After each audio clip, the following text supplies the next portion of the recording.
It's Thursday, May 30th. I'm Matt Harmon. Welcome to the Yahoo Fantasy Football Show. It is a hell of a day to talk ball, and join me to do just that, his first time on the show as an official full-time employee here at Yahoo.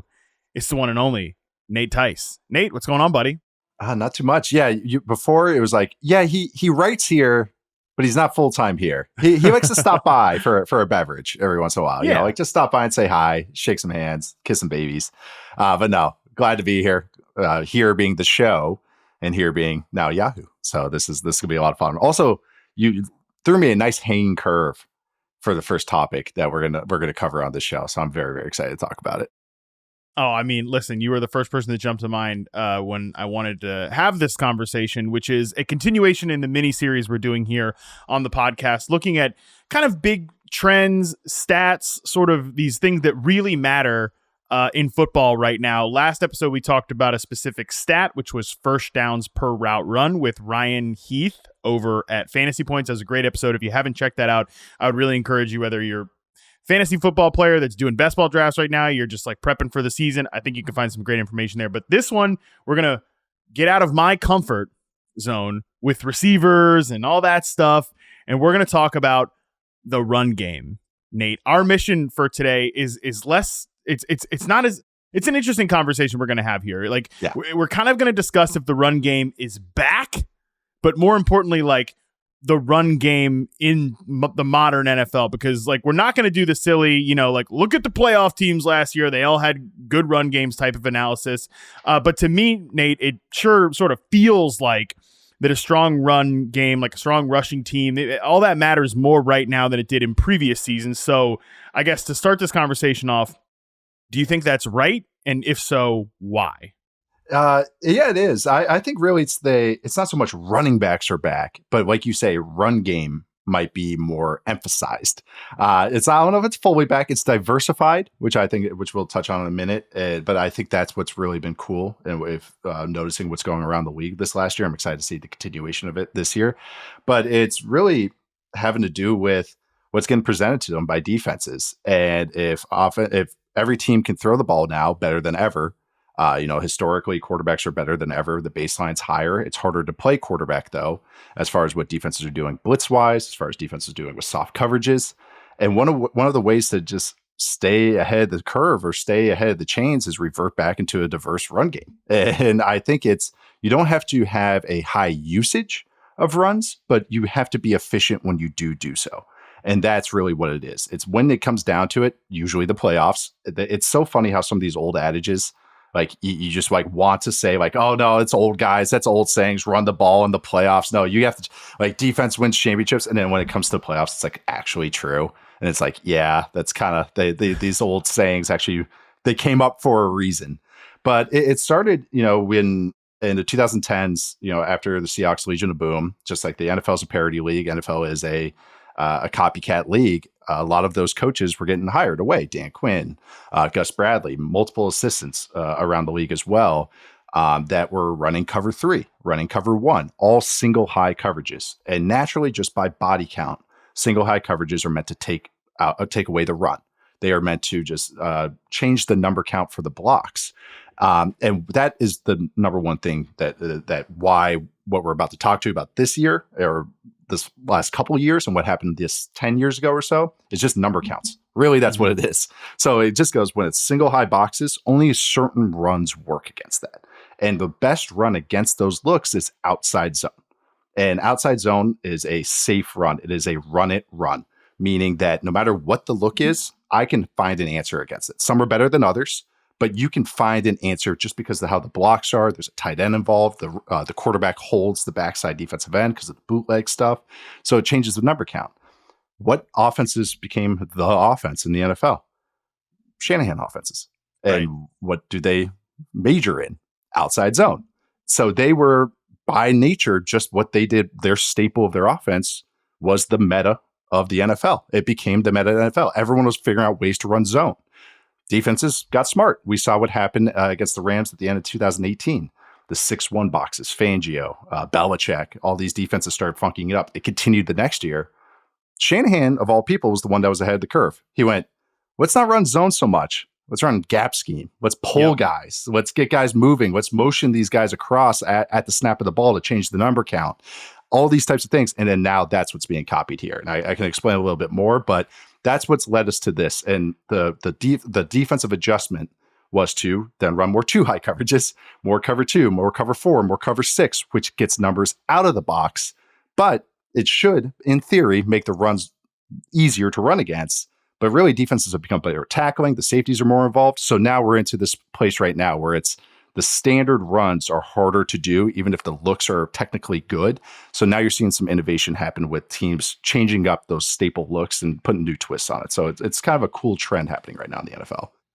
Yeah, which is exactly why I think it makes sense for this series, right? And like in this first half, we're going to talk about basically, we're going to unpack kind of all of those ideas that Nate just dove into there. And then in the second half, we're going to talk about some specific run games and kind of how like those might how all this might apply for the 2024 NFL season.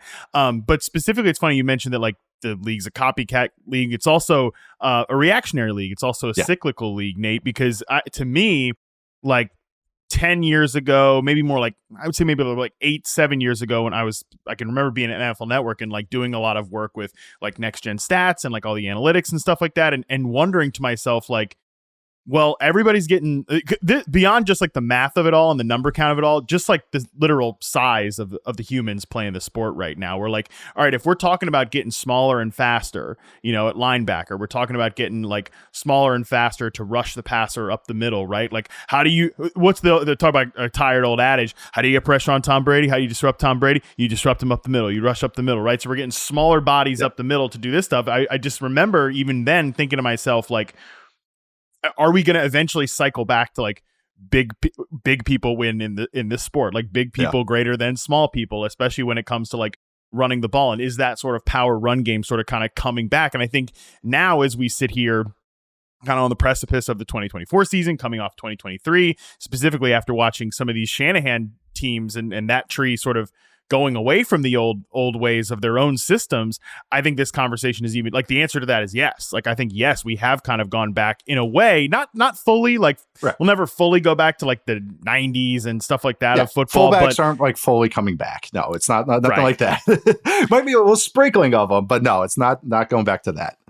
Exactly. But there's so much, I think that like, there's so much in a way it's like what's old is new again. And so to sort of take this conversation a step further, I think the big theme of our conversation, like you said, is not so much run ball more equals good, but it's more so critical to examine kind of how these teams are running the ball and like the efficiency of those plays. So, you know, you mentioned this just a moment ago. I know you want to hit on this, like, what are some of the kind of expanded evolutions and like kind of the new trends and new waves of the teams are using to approach running the football? Yeah, so I mentioned that outside zone is called a run it run. You can run it against everything. Against 2 high boxes, more runs become available. The menu gets bigger that you can call from. So you see inside zone. Differences between inside zone and outside zone is not only inside and outside. It's inside zone is generally run away from the tight end, so to the open side. So now you can change the numbers if the safety is not involved. So inside zone, you see a little bit of difference there. But counter is a run that you see a lot more of now, which is pulling the guard and usually somebody else. Usually it's the tight end. That's a typical counter. It's guard, tight end, pulling. But now we see guard and tackle, which is another thing that's cyclical. That's something that used to be run all the time. And then it came back in like the Big 12 about 5-7 years ago. And now everyone's running in the NFL. It's just funny how these things happen. But my 2008, 2007 Madden playbook was like filled with counters. And counters make a ton of sense because now we're seeing a lot of odd fronts, which is 3 down fronts. And hybrid fronts, and counter is a natural answer to that because it's just angles. The run game is just always angles and numbers. It's like once it kind of clicks that this is good. It's rock, paper, scissors. Like this is good against this. Okay. All right. So we're probably going to see this. That's kind of what my job has entailed. Is just like, all right, eliminating this and this, they're probably going to run this. But all these runs are away from the tight end. And that's what matters. It opens up those types of runs. Trap runs, which is just pulling one guard and letting usually a defensive tackle through and just pinning him as he comes through the ball. You trap him, the Admiral Akbar. But what we're seeing too is duo, which is my favorite run. My dad, who was offensive line coach, it was his favorite run. Duo is kind of getting a new renaissance in the NFL. And duo is another run it run. where that you can run it in certain ways against anything the defense presents. Some are better than others. Some looks are better than others. And that's important because as teams took away outside zone with the 6-1 fronts, took away the good angles. I said it's good against everything, but some are better than others. That's not great. That's like a C plus answer, a C answer. Duo against those looks, it's like, well, this is more like a B. It's not great. It's not an A, but it's a B. And that's what the changes are. Duo is power without the puller. It is a vertical run that then gets horizontal. A zone run is a horizontal run that then gets vertical. And that it changes just the angles of the blocks. It emphasizes double teams more, emphasizes size more. It puts more on the running back to find the perfect spot because there's not one perfect gap that they're aiming for. And that matters too because as defenses changes their looks, they're changing their post-snap looks more than ever, coverage-wise and also up front, shifting guys, slanting them, twisting them. Duo kind of washes that down. Duo creates a double. Okay, if you want to slant this guy across, okay, well, we'll just push him out of the way. Counter, and what teams were running counter, but then that was the answer for defenses was, well, we'll shift everybody. We'll move this guy, we'll move the nose tackle across. That makes it all mushy and makes it all muddy and can turn into a huge negative play for the offense. Great rule of thumb. More pullers involved, the more boom bust the play becomes. That is kind of just a rule of thumb with stuff. Yeah. So again, Duo has no pullers. It's power without the pullers. So you're losing some of that messiness. You're lifting the floor of the play, even if it lowers the ceiling.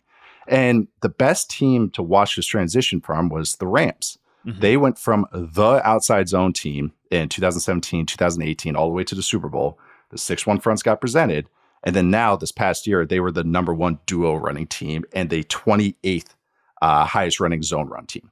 They went from running zone 21 times per game in 2018 to 11 last year. And they tripled their usage of duo over that time period. And that is just a natural answer. They got Mike Munchak as one of their consultants, which makes sense because he is a duo guy, him with the Steelers teams from the 2010s. So that is one of the natural answers that's come. Counter was another one. But again, counter has become a play where you have to have a running quarterback to make that highly successful, to just hold a backside blocker in the NFL right now. So duo has become one of the answers for teams. I feel like it's going to proliferate even more this season as teams watch the Rams, the Packers, Titans, the Bills have become one of the best power running teams in the NFL because they're running duo. So it's a very fun transitioning happening in the NFL, and I'm curious what gets copied. There's more stuff, but this is my main one because I just want to talk about duo and say it 500 million times. Oh, yeah. Well, listen, it makes sense, too. And I love that you brought up the Rams because I think they're the best example of kind of just, let me say, maybe not the best example, but like the layup example of a team that's sort of undergoing this trend. Cleanest.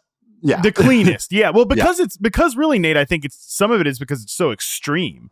Yeah. Just some stats from Fantasy Points data, just on the Rams from 2021 to 2023. This is their man gap run rates. In 21, it was 43.2%. In 22, 36.7%. They jump up to 54.5% last year, which is easily one of the league leaders. I did think it's interesting, specifically, you bring up duo.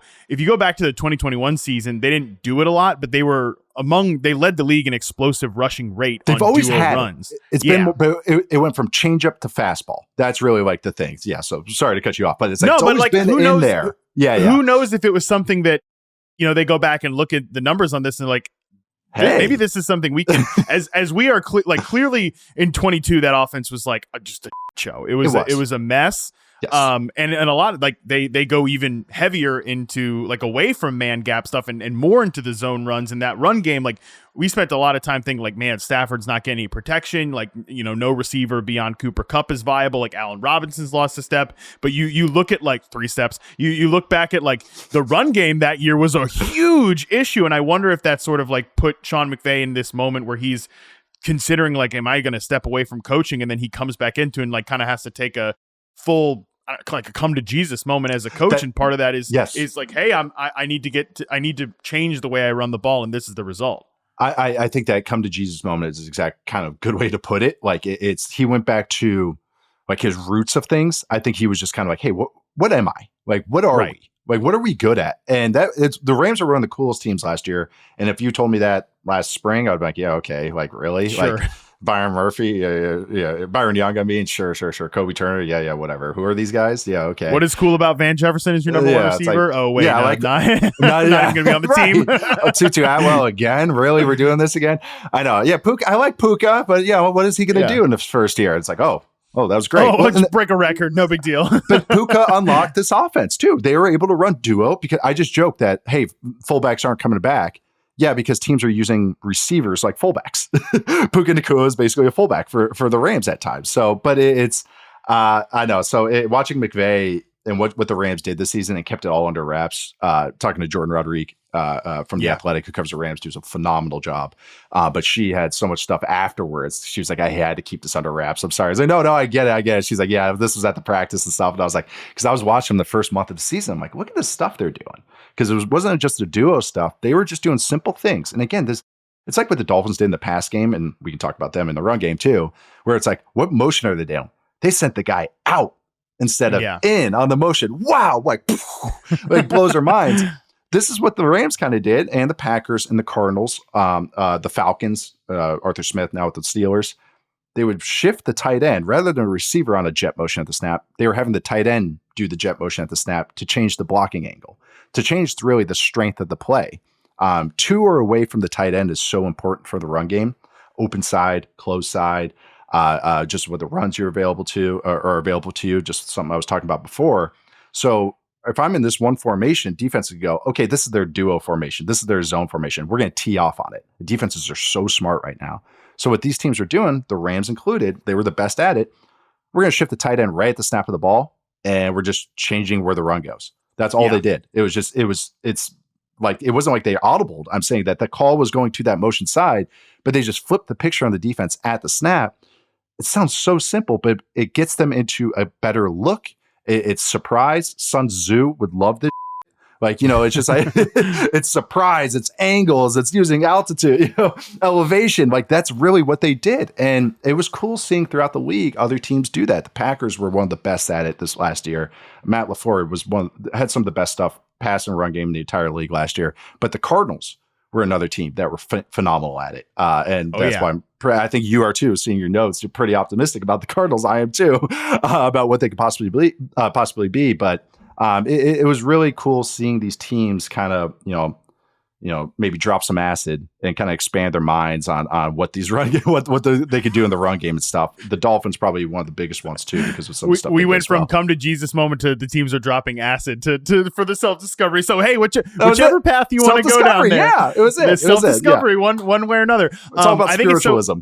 Exactly. I think it's so interesting to think about how the running. Obviously, when we get to the second half of the show, we're going to talk about like some specific running backs and how they'll sort of fit into this, and because that's obviously we're talking about run game evolution. At some point, that does trickle down to like, what are you going to ask of your running back? And I think it is interesting. Some of these teams will break down that like they're already good run teams, but they're sort of maybe going the way of the 49ers, which is like, hey, we can get anybody to have like a good outside run game, but like, what if we had a great back because you said these duo runs, these power runs are going to put more on the back. We will talk about some of those teams in the second half, but I wanted to pull on one thread that you mentioned there, which is like the receivers and tight ends and how they fit into this, because I just broke down Puka Nacua for reception perception, and like I was talking to James Coe about this, where like you look at his route tree and like his alignment data, it makes like no sense, because his route tree sort of kind of looks like what you'd think of like almost like a big slot receiver, like a power slot receiver, or even like a small slot really.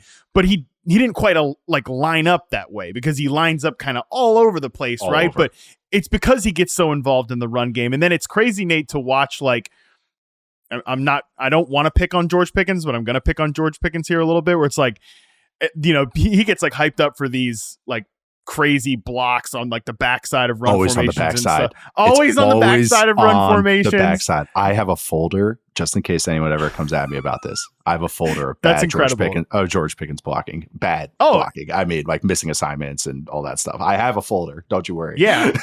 So it's frustrating to like watch offenses like that, and because it's not just George Pickens, and it's not just like I would even say like one of my favorite players, like Stephon Diggs. There's a lot of moments where it's like, what are we doing here from a blocking perspective? You know, and big like, old lay guy. Yeah, he was a big holding up the. Yeah, we're doing this. We're doing. Yeah. I think I've even talked to Diggs about that at one point over the years. But it's like it's funny to watch like how some of these teams, it doesn't just come down to what the running back is doing. It also comes down to like, you got to have receivers that have this like mindset that Puka has, the buy-in. And like, I think you see that with a lot of the Packers guys. And like, this will at some point, it's not going to be the most obvious thing we think of when we're trying to like sort through receiver rooms or we're trying to scout receivers in the draft or anything like that. But it's gonna matter when we're talking about like trying to figure out who's gonna play in a crowded receiver room like the Packers, who's gonna play more. Some of this stuff about like what can they do to use you as a blocker, that's gonna matter. Yeah, if you want to figure out young guys, running backs, it's can they pass protect? That's gonna be the number one thing if they see the field or not. And then for receivers, it's can you line up inside and outside? Like are you an outside guy that can line up inside, vice versa? Can you win at the one, or are you gonna block? Like, can we put you in there just to sprinkle you in some snaps, sprinkling you some reps? Like, can you pin this D end?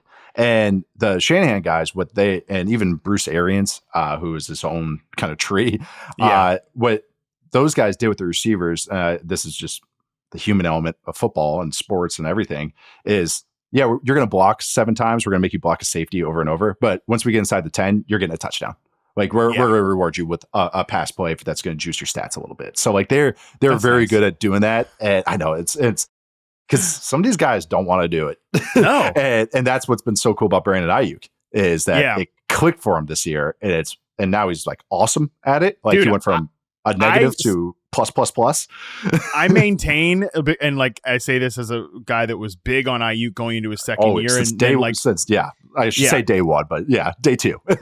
but really, like, because I was like, man, he was awesome as a rookie, and some of the route running still like that wild horse style that I think you and I have talked about previously, but like, I was like, man, but it works for him. He gets separation, like, and you can see the flashes. He gets open one way or another. He's such a freak show that I was so high on him going into his second season that then that week 1 big reveal of like, oh my God, this guy's not playing. Like, what's going on here? He's in the doghouse. And then I swear to God, like he got out of that just because he started blocking his ass off. Like, and so that was sort of like, I know that people like it's a fantasy show. And sometimes like people's eyes start glazing over when you talk about receiver blocking. My brand. But I'm telling you, it matters in the long run. In the long run, it matters a lot. And if you want your running back on your fantasy team to, get yards, the receivers have to block to especially explosive plays. And exactly. And it's hidden yards too. It's the 4 yards becomes 6. And it's like, okay, that's only 2 yards, but do that 10 times. 3 yards becomes 4. 5 yards becomes 7. Like, like that, those hidden yards add up. And Christian McCaffrey of the world, or what the Falcons were probably thinking last year with Bijan going like Algier was hitting singles and doubles. Now we're hitting triples. Like that was their thinking, like that to do that. But then you also have to get the blocks first. The 49ers hit it perfectly. The Falcons kind of went up and down. As anyone listened to my old show knew about the constant check-ins on the Falcons offense. But it's in the run game, it's the usual strains are, the initial double teams. Where are the double teams at? Are there double teams? Defenses want to take away double teams. What's the number count? A receiver on a non-DB. You always want to do like bodies. So if you want to keep him on a safety or a corner, if he has to block a linebacker, it's like, it's better be worth it. It better be like a key play or a D end or a tight end blocking an edge player, which we've kind of addressed. And again, it's been cool to kind of see how teams make this happen because defenses have become more intelligent than ever at defending the staples of NFL offenses, especially because all these Shanahan guys proliferate around the league. So now it's like, all that bootleg stuff that 10 years ago was gashing everybody. Well, now everyone just crashes the D end as hard as they can at the quarterback. And they say, we're going to just knock them out if you try those bootlegs. So like they take away these natural staples. And so the offenses, I think, are finally going like, oh, okay, the pass game, we've maxed out a little bit. All right, now we got to diversify the run game a little bit. And it's cool to see the Eye of Sauron move there. And see the innovation happen there. Like I'll just bring like one little example. Like the Dolphins did this, the Cardinals did this, and the Packers did this, which is a split zone block. Is a tight end is usually off the ball and it's a zone run, but he crosses the formation and kicks out the backside D end or edge player and man on the line of scrimmage. And that is a split zone. Everyone runs it. It's probably the number one run play in college, just because of formation stuff. So defenses go, oh, why off? Well, that means he might be slicing across here. So we can do this. We can have adjustment for that. So and again, this sounds so simple, but it takes time. It takes innovation. It takes some balls to try this. Yeah. They just said, well, what's have the tight end just go like loop back and like kick out the same side? So it's that same dual example I brought up where they kind of switch the strength of the run. That's what they're doing with this split zone. So just think of a guy winding back and kicking out the same side he started at. It just changes the strength of the split zone run. And again, defenses, it pops their brains because they're like, what? You're coming back? Yeah. you're kicking me out. So it's just changing what can be available from different formations and different looks. And I want to see what gets copied because I do think a lot's going to get copied. Yeah, and it's funny when you think of we're going to talk about teams in the second half that were like the bottom 3 run games from last year. Okay. And you talk about like all of these innovations and all of these sort of like those wrinkles there with the tight ends and everything like that. It's so stark when you look at some, like I'll talk about the Chargers specifically, where like I've spent a lot of time watching Chargers football because obviously I was doing the show with Austin Eckler these last few years, just and watched it's like the game right now this morning, and it's just like, man, there's none of that going. Like I know people, it's like I keep saying on the show, it's become almost like a trigger phrase when like we talk about the run game with the Chargers and stuff like that. Like Greg Roman says, like, man, imagine Justin Herbert with the run game. It's like, yeah, I'm not even shading Austin or any of these running backs. It's just like they were doing nothing really from a design perspective to help out that run game. I mean, those tight ends were just like it was like hilarious watching these guys try to block people. And Kellen Moore, it's so funny because he could be innovative in certain ways. And then in the run game, he's very traditional. It's very line up. This is what we're running. And we run the traditional runs, which at times with the Cowboys, I was always like, yeah, just line up and play, baby. Just throw that 102 mile an hour fastball. What if you got that line? You can do that. What if you only throw 88? You're just trying to throw fastballs. Yeah, it's not going to work. It's not going to work as well. So that's kind of what the Chargers run game was last year. Exactly. And we'll definitely be talking about some Eagles in the second half too. But so I kind of I think we've been talking around this a little bit, just like how to weaponize the run game, because it kind of reminds me, Nate, of the conversation you and I had on Mock Draft Monday on the show, a couple months ago or whatever. It feels like 100 years ago, but just a couple months ago when we were talking about draft season feels like a different lifetime ago somehow. It does. What is time really? When we were talking about like you were mocking Amarius Mims to the 49ers, and I thought to me is like they have really weaponized Trent Williams as their left tackle and they're therefore weaponizing their run game. But I think a lot of this is just like, how do you pursue explosive plays in the run game? Because again, thinking like 8 years ago, it was all the big brain thing to say was like, well, passing gives you more explosive plays than running the ball. And that is true. That is just a fact. That's the reality. Yards per pass attempt will always be higher than yards per carry. It will always be the case.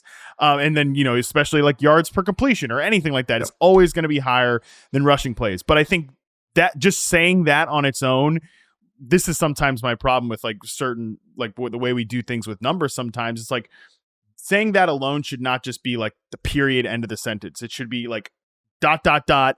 How do we make the run game not that explosive, but more explosive? And I think we've seen teams do that recently. Top 5 teams last year in explosive rushing plays, explosive rushing yards, according to Fantasy Points data. Miami Dolphins. It's funny that you keep bringing up the Cardinals because eyeball emoji. They're number 2 here. The Baltimore Ravens, San Francisco 49ers, and the Detroit Lions. All these teams are the only ones in the NFL to clear 600 explosive rush yards. Ironically, other than the Cardinals, all these teams were good last year, just from a bottom line perspective. So I guess my question, Nate, again, we've sort of mentioned some of these things already, but like, how do teams like further weaponize the run game and kind of, push back on that conventionalism of like, when you go for explosives, it's pass plays. When you're just trying to pick up yards, it's run plays. Yeah. It's for me, it's always explosive play rate, not just as pass rate or rush rate. It's just play rate, just get that up. And again, an explosive run traditionally is only 12 yards, not 16. So that also helps juice the numbers a little bit. Number one thing, the easiest answer is a QB that can run. I should say that's an actual weapon in the run game. The Ravens are up there. for it's no mistake why they are up there. But you hear the other teams that are up there. You said Dolphins, you said 49ers, and then who else was up there? The Lions. Lions too. And your Cardinals, the Cardinals all feature the most diverse run games in the NFL. Every single one of them. You have, and I know again, those are a couple teams that are like, oh, what is it, Shanahan? It's like, no, yeah, he's running trap. He's running different versions of zone like he always has, but he runs counter as much as anybody now. He throws in a little bit more duo now too. The Lions are the most diverse run game you'll ever watch, especially in the modern NFL. They get away with it because their O-line is just awesome. And their O-line coach is very, very good. And Hank Fraley. And then like Dolphins were the other one. It's kind of fun to see, okay, they're doing, it's cool watching the Shanahan guys kind of proliferate around, LaFleur, McVay, McDaniel, Shanahan himself, and just they do the same plays, but now they all have their different identities with it, like just different shifts. You watch the Dolphins 49ers, they're running so much of the same stuff, but it feels so different, right? How they're getting there, and same with the Packers and same with the Rams. So that is like the Dolphins is just speed. It's like that receiver I brought up before, when you have more pullers, it's more boom bust. The number one, to me, explosive play that got here, it's actually tying in basically everything we just talked into, was the pin pull play, which is where someone has to pin down, usually a tight end traditionally, and then someone pulls around him, usually a tackle. You can have two pullers as well. But now it's the receiver pinning on the open side on the DN. That to me has been the number one play that's opened up explosive plays. It's hard for me to, with the stats that I have available to me, to go like, just when the receiver is pinning, what is this explosive player, and everything is just pin pull. But that is the type of play that I think copied more, but it ties into what we're saying. You need buy-in from the receivers. An underrated thing about Amon-Ra St. Brown, dude's a nasty blocker. Yeah, 100%. Dude is an awesome blocker. He opens up as much for the run game for the Lions as he does in the pass game. So that's something that's just, it's kind of been kind of underrated with him. So probably not on this show, but with, maybe the general fan. But all these guys, they have buy-in from receivers. They have a quarterback. Really just the Ravens have a quarterback that can contribute, but they have diverse run games. And I think that's the biggest thing. That receiver point is, again, it just matters so much. And So much. I called Amon-Ra St. Brown Bud like Cooper Kupp before he got drafted by the Lions, because like I thought he would project well into that like Cooper Kupp style role. He ends up getting drafted obviously by the Lions, who Brad Holmes with the Rams. They have the old Rams quarterback. Like there was so much synergy there. Still kicking myself for not drafting enough of him in Dynasty, even though I thought it's unbelievable. And I really liked him too. I'm in 5 leagues. I have him in 1 league, and I was like, I loved him. Yeah. Well, what can you say? I'm an idiot, but I mean, but that thought at least was at least smart, and I think, but like good process. Good process. Hopefully benefited people that follow my work, not me. That's the goal. That's the goal, really, of like any good analyst, right? I'm not going to really benefit from this, but hopefully a lot of people out there do. Yeah. But that I think is something I've got to like kind of teach myself over and over again, even though I know this. Like when I think about like veteran receivers, my instant kind of thought is like, okay, well, they're kind of losing some gas as an outside receiver. Let's kick them into the slot because like they still, and it's funny, we talked about Diggs, right? This is going to be an interesting thing with him in Houston because like Nico just gets paid. Shout out to Nico Collins, who's just a stud. But he's like he's an X receiver. He plays the X receiver position. And like Tank Dell was so good on the outside last year, and we're talking about like blocking up in the run game. Tank Dell ain't gonna do that at like 100. So that everybody's all mad at what happened last year. Yeah, everybody's all mad at the Texans for that, which I've watched that play from all 22 angles. Like what? That's just the stuff. It's a simple run play. It was just like, I know. It's like he got rolled up on. It's like, yeah, I know. I got to it with a friend on a show where we were talking about what's his face? Xavier Worthy. Yeah. And I was just like, well, he was like, well, just don't have him block. And then I go, so that's it? What do you want to take out those plays? That's it. He's in, he runs. Like that's it. And so then you're going to be complaining that he's playing like 45% of the snaps. So yeah. They're a lot less efficient when he's on the field. It's like, yeah, maybe defenses are teeing off on that tendency. So I know. So yeah, the receiver size could be a whole podcast in itself and a conversation. 100%. But it's my thought with all that has been like, well, then Diggs probably is the most natural guy to play the slot because which he's done. But it's not as good, right? it's not the same. I think it's just going to be really interesting. And right, like we talked again, he's kind of that the Toro blocker or whatever, right? So how are we going to be able, the Texans, who I think, maybe for the Texans it doesn't really matter because like they just need to not be one of the worst rushing teams in the league to like take that next step as an offense, because Stroud is so good and they have a good offensive design I think Slowick's gotten a little like overrated through the process of this, and it's like they were just running a pretty normal Shanahan offense, and when you have a great quarterback, Staples. they're just they're just playing the hits, baby, and like that's great when you have CJ Stroud at quarterback. But I think they just need to not be like a horrible run game. So maybe they don't need to worry about like Stephon Diggs blocking to weaponize the run game. But I think for a lot of different teams, that is a thing that again we do need to have that conversation about because it matters a lot to like take the next step as a run team. It's funny because the Texans actually last year, like it was really cool to watch their receivers buy in so much. And they had like some with Robert Woods, of course, helps out with that. But like John Mechie and stuff, like they right away, they were all buying in. Like Nico was trying to clothesline guys and it was like, sweet. Yeah, this is great. So, but why I want to say that is they couldn't get better in that area. Like they max out the receiver blocking. So I think maybe they're like, okay, we can swap out Robert for a little more juice, just in theory. That's what I want to say. But yeah, Diggs from the slot. It's a great point because the Bills would line him up so much, him there so much because they're facing so much zone coverage. So they were like in cover 2 and stuff. So they're like, oh, okay, well, that's why they started running the ball more. But they're like, okay, let's put Diggs in the slot more and we'll just pepper him on the inside going against linebackers and stuff. But it kind of put a cap on their offense because they kind of were they ran really limited routes for him from there. It was just like, just really just put a lower ceiling on their whole offense, which I'm sure Bills fans will talk to you about. But I think it doesn't help when your other receivers then like can't do anything outside, right? No, and I think that won't be an issue in Houston at least. And so now they just lined up and they just they built the whole plane out of guys that can line up on the inside. They're like, well, I guess this is where we're going to target the ball. So might as well just pepper them. We'll see how that goes. All right. Before we sort of transition to some like specific teams and run games to focus on for 2024, any other sort of like big picture thoughts about the way the run game is trending in the modern NFL? I kind of spilled a lot of my thoughts, but I would say tight ends are back. I would say that is one thing, not just because of last year's draft, but I think that's where teams are realizing it's kind of become a joke because it's been so passe to say this, but like sub personnel, nickel and dime is the new standard defense. It's the new base. And I think offenses realized, and some of the better ones realized, it's like, let's try and get the offense or the defense and base defense as much as possible. Base meaning 3 linebackers, or in a 3-4, they're 3-4 looks as opposed to nickel or dime. And because not a lot of teams got 3 linebackers they can trot out there. Some teams don't even have 1. And now you're just lowering the personnel. It's like just playing Madden. Let's swap out the 82 overall for the 72 overall. And let's just pick at him. Teams had a lot of success against the 49ers last year. Get Oren Burks on the field instead of, getting them in the nickel personnel and getting Lenore in the slot, even though he's playing outside too, but get him on the field and let's pepper him. Let's just pick at him and make him defend the whole space.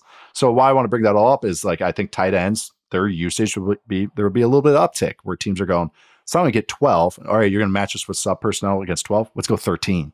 The Chiefs have done it the last couple of years. The Cardinals bring them up one more time. I think they're going to really lean into it this year because they got great personnel for it. So if you defend the Cardinals this year, they tried out the 3 tight ends with Tip Raymond, Trey McBride, and the third guy who's a pretty good player too. Elijah something or another. I can look it up in 2 seconds. I don't have Cardinals tight end 3 off the top of my head. I know Elijah Higgins, but there you go. Good, nice blocker. Former Stanford receiver, kind of, sort of. He's like a hybrid, but he's actually become like a pretty cool blocker and everything. But why I want to bring all those guys up is, all right, now we got Marvin Harrison Jr. The natural defense against 13 personnel is load the box. We're tying this whole conversation back together. Let's load the box and go single high. You're going to go single high against Marvin Harrison Jr.? Good luck, snap. All right. That's fine. We'll go cover 2 to his side. We'll cloud his side. That's what best receivers kind of get. All right, we're going to pound the rock, snap after snap with 3 tight ends on the field. And I think the Cardinals invested in that because they realized it worked for them the second half of the year. And I think they just juiced it up even more. It's what's helped the Chiefs the last couple of years really unlock their offense and ways to get mismatches for Kelsey again.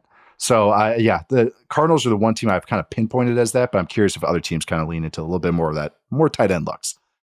Yeah, we talked about like the cyclical and like reactionary nature of the league, and as much as we've said with like running backs and like the contracts of all that, like there was definitely times like, well, linebackers, the running back of the defense, like that position doesn't really matter anymore. And then you see teams this year, it's like, or this past year, it's like, wait, they don't have any good linebackers. We're banged. What are we doing here? The spine of the defense stinks. And I keep thinking like, what's the reaction then to the reaction there? And I'm like Daniel Jeremiah said on our mock draft, one of the mock draft Monday shows, that like he thinks in 5 years, we're going to start seeing these like 6'5" linebackers to just like literally clog up middle of the field passing lanes, like right? a 2-3 zone guy.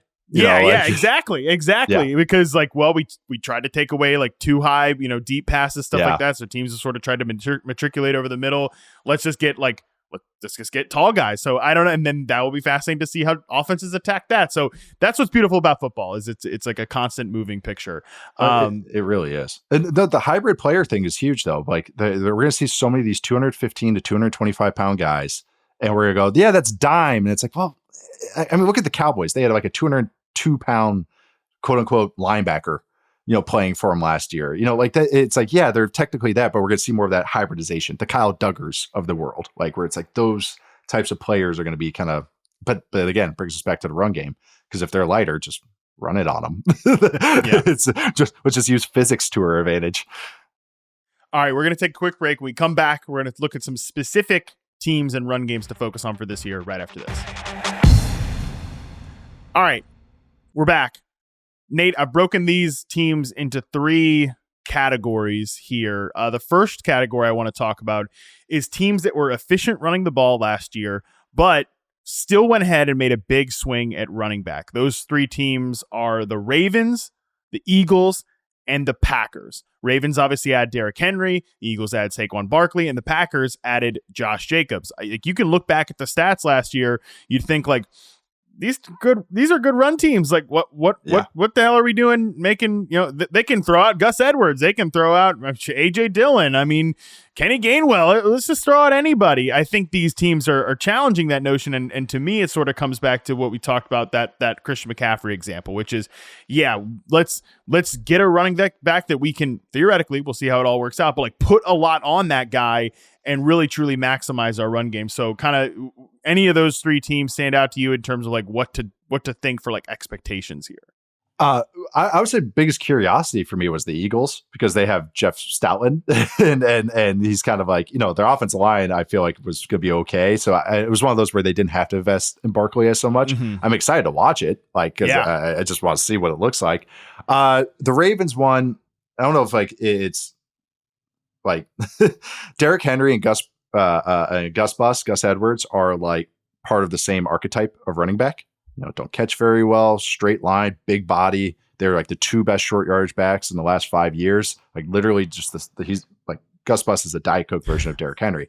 So my thoughts of this was, it's kind of like when we get in the conversation with quarterbacks where it's this is a guy we can win because of, and this is a guy we win because we can win with.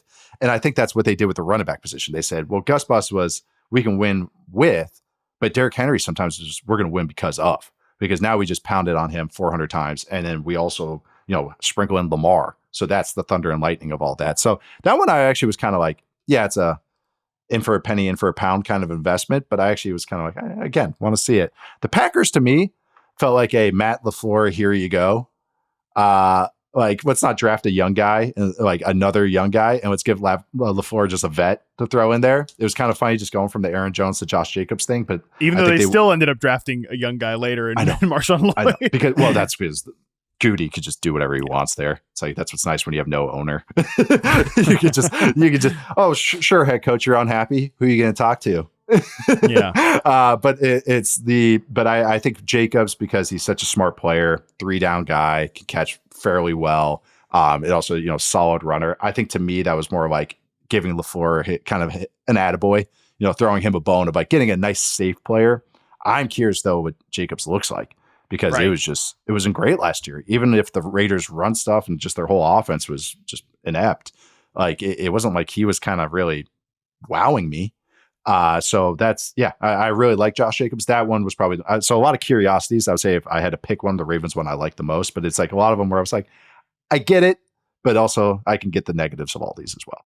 Yeah, the Ravens one I think is the slam dunk of like how am I going to stop myself from like drafting a ton of Derrick Henry this year? I'm Right. not going to be able to. Is the long and short answer of it. The Packers one I think stands out as the most intriguing for all the reasons you said there, and it sort of feels like it's great that you bring up Brian Gutekunst because it's like he sort of was able to straddle the fence here on this one, and that like they did give Matt LaFleur this Josh Jacobs, which I had the exact same read on it that you did, which is like the Packers want to be able to be more diverse in the run game. They want to be able to do a little bit of everything like the Rams are doing, like the 49ers are doing. And Jacobs is a back that allows you to do that, especially on some of those gap scheme stuff. He's great on duo. Yeah, that's a great point. No, that's a great point. Yeah.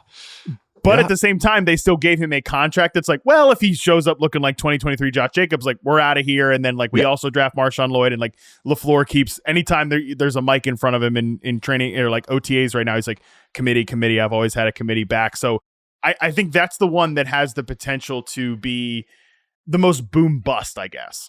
Yeah. It's for me, it would be the hardest to pick between as well. Like kind of like each week, and from fantasy purposes going like, like it's a kind of a stay away until proven otherwise. Because even Marshawn Lloyd is like I kept kind of describing him as like a simple runner, and I didn't mean that as a diss. I just meant that like he's going to get the yards blocked for him, and I think he does a good job of doing that. Like he plants his foot and goes, but it's not like where I'm like wowed by him. So it's not where it's like, well, you can't keep this guy off the field. But I think that's what they're kind of trying to do with their run game. Hey, we got Jordan Love, who I just named as my fifth best quarterback on Meta's show, which is a little bit of a heat check. But I rewatched like 4 games. I rewatched some of the I watched them in real time, but then rewatched some of those games just for that pod, and I was just like, oh crap, I might have underrated them.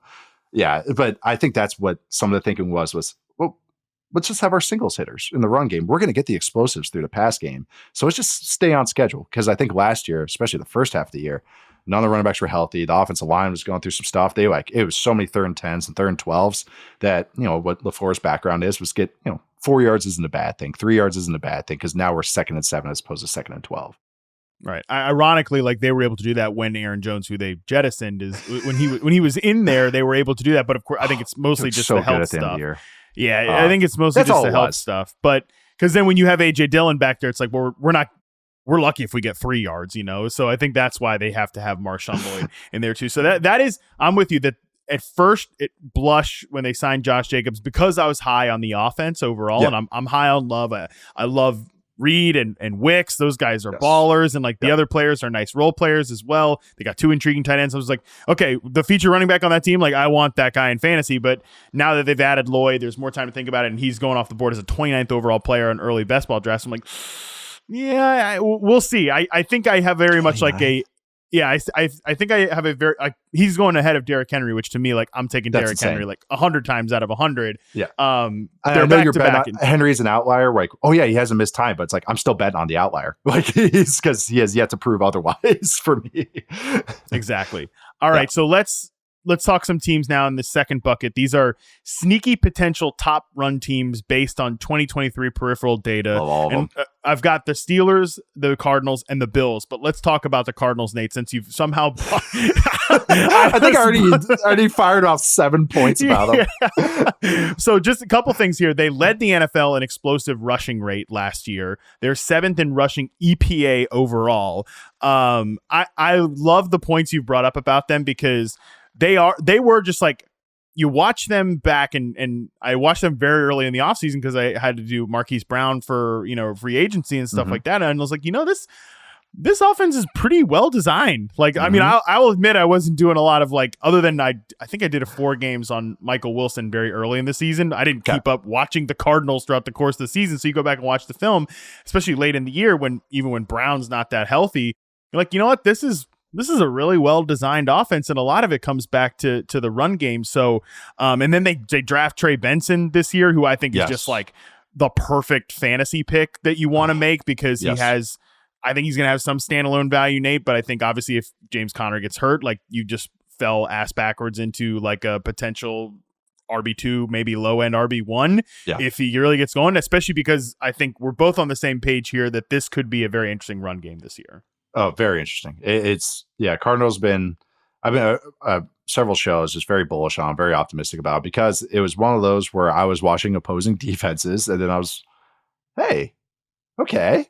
Oh, you got that out of Dobbs? Like, cool. That's cool. All right. Who's that receiver? Oh, okay. Yeah. Oh, yeah. What's his name again? Oh, okay. Yeah. You just got, just got Greg Dortched. It's like, so I'm watching all these guys get, wide open. Trey McBride, wide open. And then Kyler comes back. You can tell he's a little rusty, but then you see Kyler playing the most calm I've ever seen him, and which surprised me because I thought it'd be the opposite. New offense, coming back from injury, he'd be a lot more frantic. And he looked very calm in that offense. And it was a great point. The Eagles game was kind of their, magnum opus of that first year of the regime. And in that game, you saw it. They run a little bit of everything. They use the tight ends really well, which again, would bring up that point again. I think they further weaponized it. They invested more on the offensive line, Isaiah Adams at guard. Like their round 3 was literally like their power run game. It was Trey Benson, Tip Ryman, so true. and Isaiah Adams. It was like they just watched those runs and they're like, okay, we need to juice this up. Round 3, here we go. But I'm glad he brought Benson. He was my running back 1 in this class. I think, might not, he has some injury stuff, but last couple of years hasn't come up. So explosive. I think his vision is above average. I wouldn't say good, but above average. I think this offense is going to give him plenty of opportunities to show off that explosiveness. He's literally one of those guys that can take it to the house. One of my dad's old philosophies with running backs is that can they take it to the house and can they catch? We'll figure the rest out. Yeah. All right. Well, we can do that with Benson. Check. Check. And so, I think this offense can be great. Just overall, again, getting Harrison Jr., I think some of the auxiliary pieces are nice. Trey McBride's a good tight end. Him and Kyler got synergy. So I think they got 2 pretty good options. Again, I'm betting on Harrison Jr. hitting the ground running, which I think anyone watching would probably agree with me. Yeah. But I'm very optimistic overall about this offense, but it starts with the run game, how well coached the offensive line is. Paris Johnson Jr. looks like a star already. They invested further in the offensive line and they made it look good last year with bad pieces, really. I'll say poor pieces. So yeah, very bullish on the Cardinals. Not going to say like, oh yeah, they're going to the playoffs, but they're going to be a very frisky team with a very frisky offense and defense too. Yeah, for our Flip the Script series, we do like a who's going to be this year's whatever. Even though that I admit that's like very, I don't know what the word is, but it's analysis I hate sometimes. Like who's going to be this year's Puka? Freaking nobody. But nobody. Like it's June. Let's do a series on it anyways. But like who's going to be this year's Texans? Sort of the shocking value offense. Like I do think the Cardinals will be a candidate for that when we do that Flip the Script series. And I love the point you made about Marvin Harrison because I hadn't even considered that as part of like the run game. But that's the best thing you can do. Like you want to run the ball better or you want to get your receiver like easier looks, like put teams in a bind that way. We talked about Josh Jacobs with the Raiders. That was teams were like, cool, Jacobs, do whatever you want. Lead the league in rushing, fine, but we're gonna terrify cloud. Devontae. We are gonna cloud Devontae Adams. We're gonna double cover Devontae Adams. We're gonna put a safety over there. Like, and I think that will be interesting if Harrison emerges as the guy that we think he can be right away. That's gonna leave some lanes for the run game. Let's talk next team here. I want to actually start with the Bills before we do the Steelers. The Bills, maybe this is the least sneaky here, but second in rushing EPA last year, second in zone rushing success rate according to Fantasy Points data, and third in man gap rushing success rate. So obviously they have the quarterback. That makes a big deal. You mentioned like how do you weaponize the run game? You have a quarterback. They've invested in the offensive line. I think just generally like that was a big, talking to Stephon Diggs at the Super Bowl when he was like, that was just a big point of emphasis in the second half of the year was like, we were going to be a better run team. And obviously some of his production, not that that was the only reason, but some of his production fell off because of it. But it was interesting to hear that was a point of emphasis for the Bills and it worked. It did. I think Nate, the interesting question is like, do they expand further on that? Like James Cook, what do we think of him as a running back? They draft Ray Davis. I think it leads to a lot more questions than answers to me in a weird way. Yeah, the biggest thing for me is they've wanted to keep kind of the good times rolling there is now, moving, just changing centers and now having a new left guard, kind of new left guard, David Edwards there. And then McGovern moves from guard to center, which he's done. But again, it's, moving on from Morse. But I actually think that'll be okay. But you could see from free agency last year that this was their intent. It was because a lot of these offenses, they get quarterbacks and then all of a sudden they go to the moon, like pass. every down, RPO every down, and it's really just PPO. We're passing every down. Yeah. The Chiefs went through it.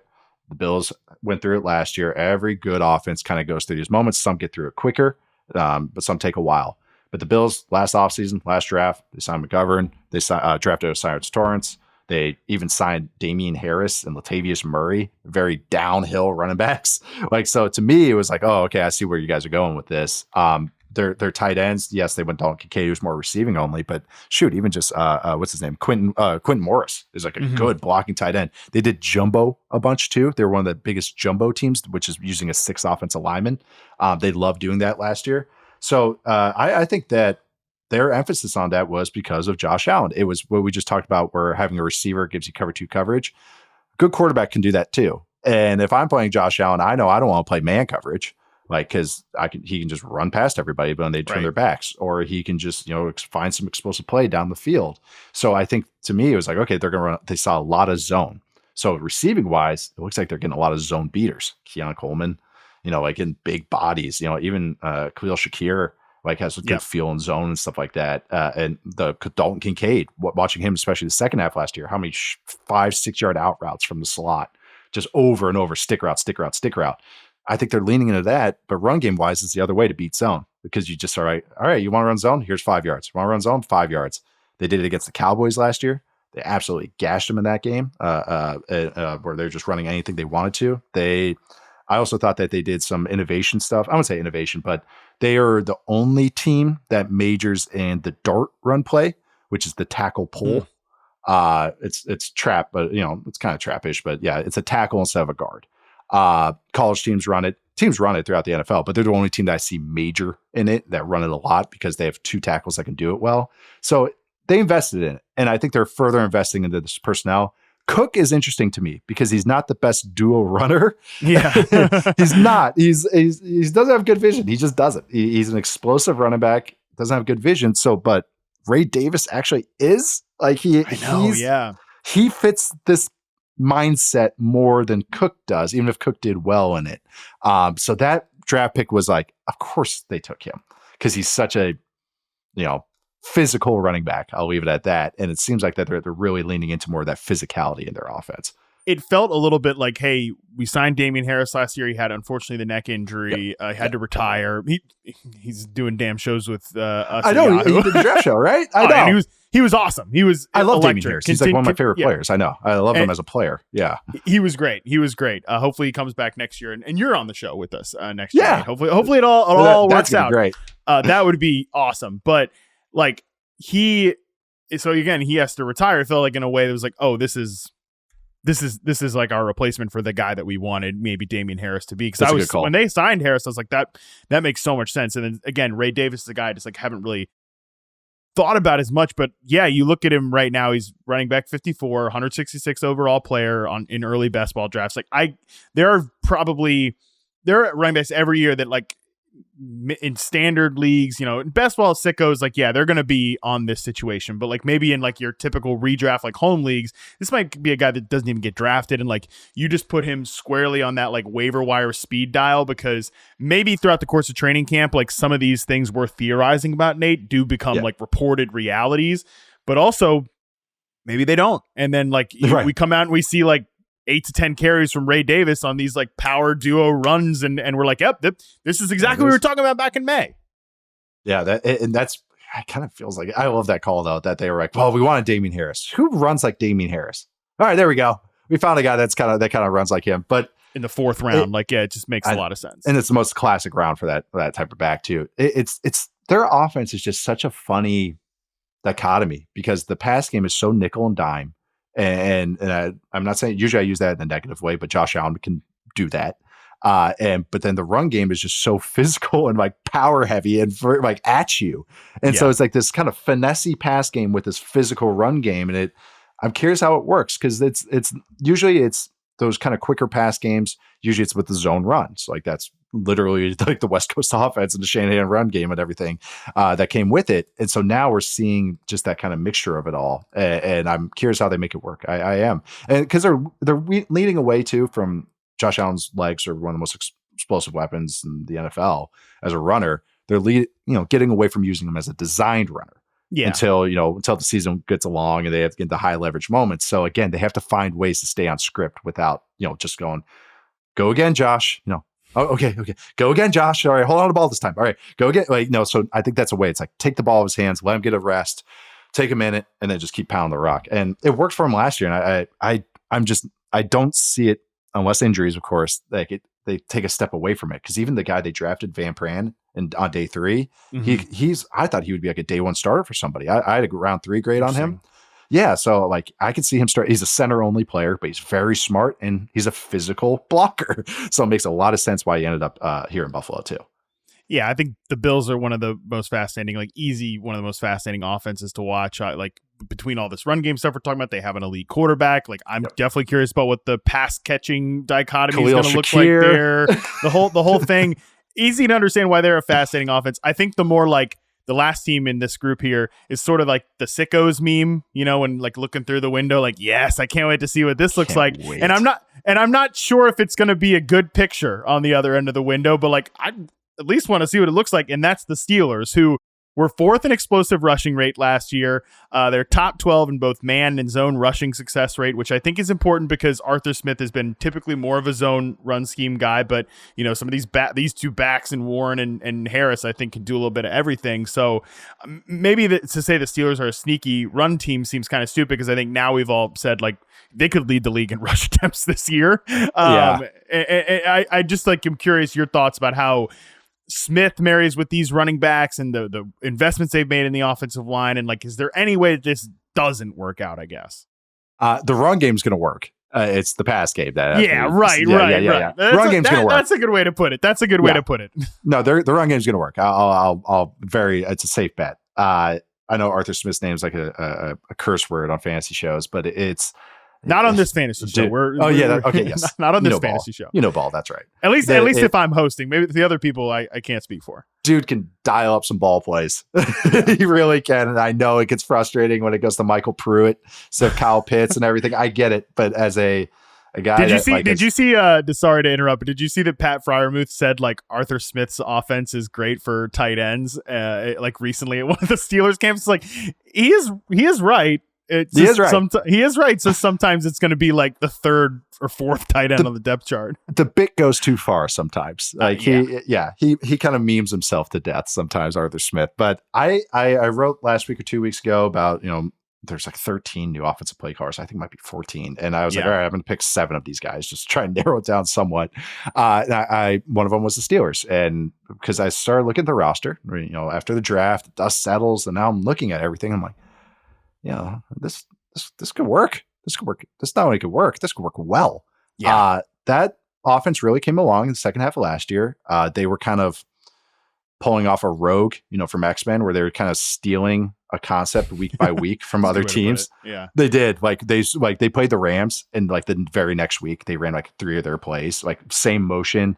Allen Robinson was doing the Puka Nacua stuff. It was very entertaining. But they're trying. I appreciate that they tried, but they have the personnel for it. They invested in their offensive line way more than I even anticipated them doing so. Zach Frazier at center is going to be a day 1 starter. Smart player, brawler. Makes total sense that he gets dropped in here. Only has to drive a little bit to Pittsburgh. But Troy Fontenot I loved him. He was my number 10 or number 11 player overall on my big board. I think he can stay at left tackle. His combine, I felt like should put that to bed. Long arms, quick feet and everything. We'll see how it works. But even if he's not your ideal picturesque, long Jonathan Ogden, Joe Alt, left tackle, Fontenot gets the job done. And he's good in the run and good in the pass. And it's like he kind of fits for Arthur Smith. Arthur Smith doesn't need those classic types. Remember that Titans offensive line with Derrick Henry and that offensive line was, oh my God, I own misfit toys. And they made it, just different types, maulers, finesse guys, and they just kind of made it all work. So the offensive line, Broderick Jones had a great second half of the year last year. I would say good second half of the year, promising. But you already mentioned the tight ends, Pat Fryermuth and then Darnell Washington. Remember that? Mount Washington, remember this monster? He's a really good blocker, and this offense likes their tight ends that can block. And I think that he's going to get a lot of reps. You're going to see him being used as a jumbo tight end. So I think the run game, Najee Harris, Jalen Warren, 3 down backs. I think Warren's better. So we'll see if they give him more reps. So, but, Yeah. but yeah, I wish I could just come in here and throw some cold water on this, but after writing that, and we just made fun of George Pickens always be on the backside, but even he fits in this offense because he's a vertical receiver. This offense kind of needs that. And even Roman Wilson fits in this offense because he's a good blocker. So it's like, again, I think I'm buying all the run game shares for fantasy purposes and just real life purposes. The pass game will be, TBD until we see how it unfolds. Very TBD on the pass game because the quarterbacks. Because like I don't know if Pickens is a guy that like you want to throw him the ball like 28% of the time. Like I don't know that he's that guy, but Wilson is interesting. I do think he fits in Smith's offense and some of these like big overs on play action stuff like that. But I mean, just last point on the Steelers running backs is just like you mentioned the Jaylen Warren thing. I've been shocked by how late Jaylen Warren goes in like early drafts. Like I've done a few, like I think I mentioned this on the show with Tara Roberts a couple weeks ago, but like I've done some early drafts and like stuff like that, charity things, whatever, Fantasy Cares Eliminators, great stuff. But every time like Jaylen Warren's sitting there super late, I keep drafting him and he goes like almost 10 spots later than Najee Harris. And I don't even think Harris is a bad pick. I'm in a mock for Roto World right now. And like, it's one of these, you start 100 receivers. So I'm loading up on receivers early. I need a second running back at the very last pick of the 7th round. I'm like, Najee Harris is fine here. I mean, again, I think Warren probably is the guy that should be ranked higher, but that both of those guys are good picks for a lot of the reasons that we just laid out. It was frustrating last year, I'm sure, like with Bijan and Algier getting so many touches, but that's like how the usage is probably going to look. It's like a 60-40 where they both are like good flex options almost. But it could be a little bit better. But I think both are valuable flex options every single week, at the very least, I should say. All right, final thing we'll hit on here. I mentioned just these bottom 3 run games from 2023 based on rushing success rate and how they may improve, if at all, this year. We mentioned the Chargers earlier. We know they're definitely committed to the run game this year. The Jags and then the Bucks. And I think the Bucks would surprise like some fantasy folks because Rachaad White was a great fantasy pick last year. Loved him. He was awesome in fantasy, but their run game was literally 32nd in the league in rushing success rate. It was a terrible run game. So they might be the most interesting one to talk about here just because like Rachaad White's going to go high in drafts this year. And obviously they have a coaching change after Dave Canales gets hired to be the Panthers head coach. So these 3 teams, I mean, the Jags are just the Jags, but like these 3 teams, anything sort of stand out with like how they may improve, if at all, this year? Yeah, well, Chargers is just going to be there. Like Gus Bus has got to be one.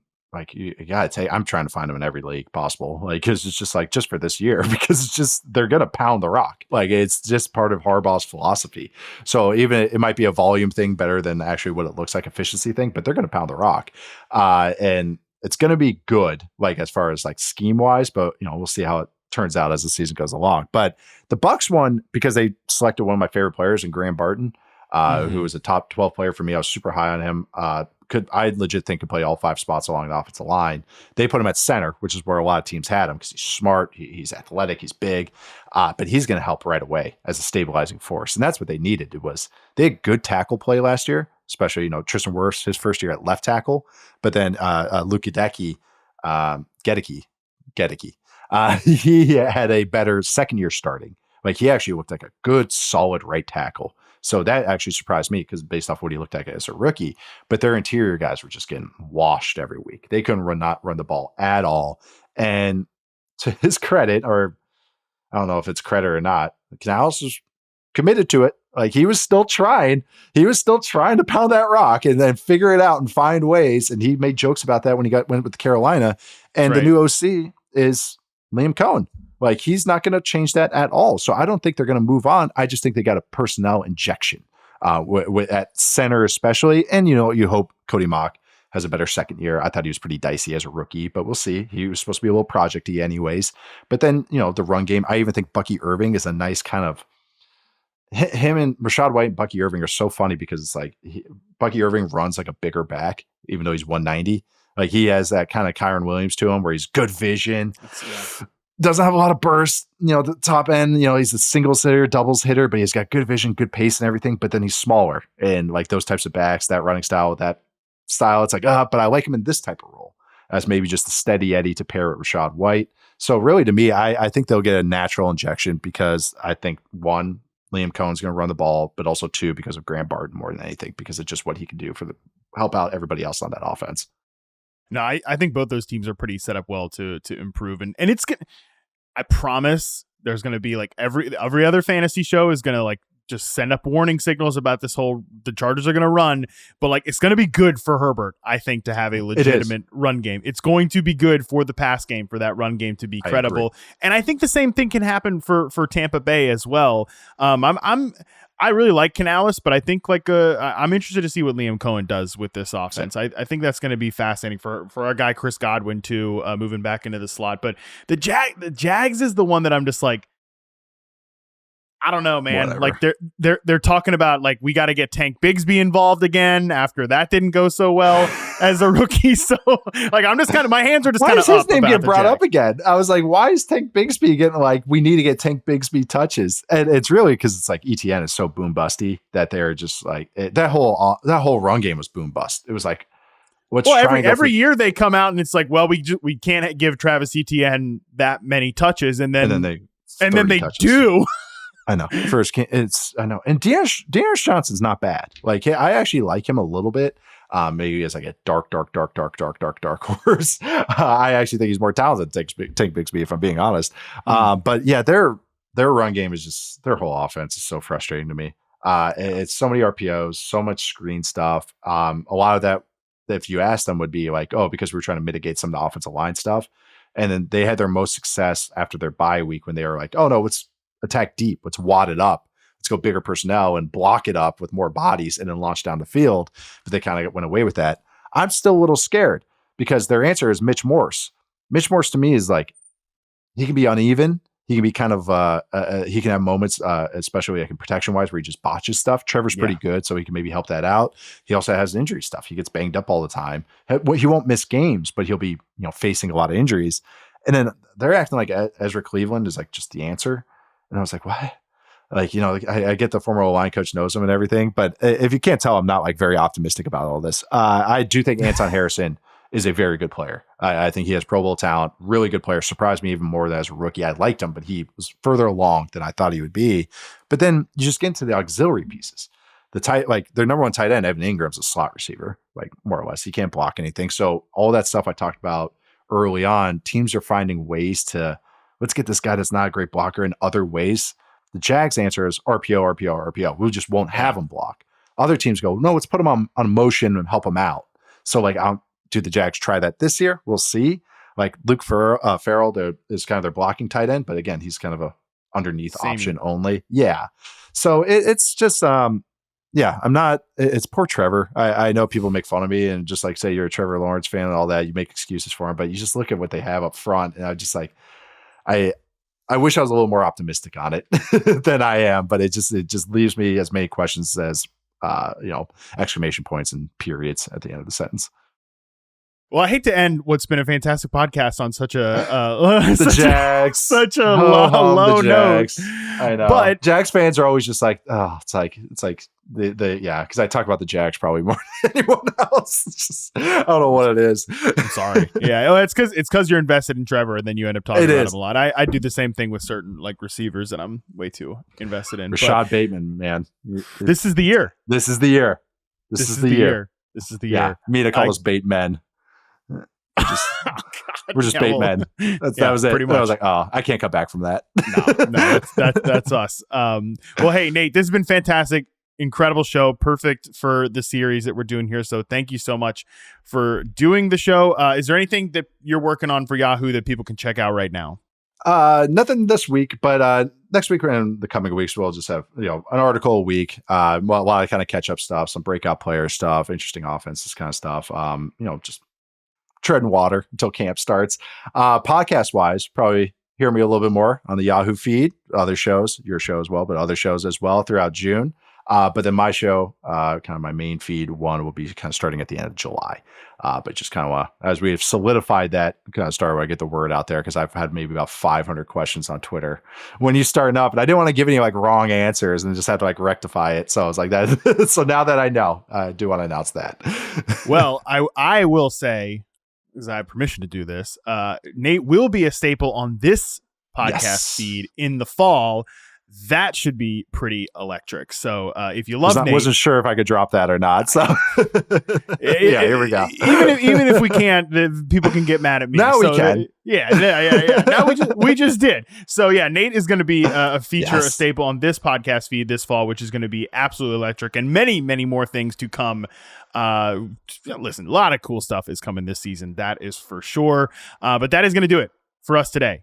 We're going to continue this series, the stats, the trends, the things that matter, with Josh Norris next Tuesday. We're going to be doing a deep dive on full speed motion at the snap, and which teams we think can take advantage of that the most next season. Until then, we're out.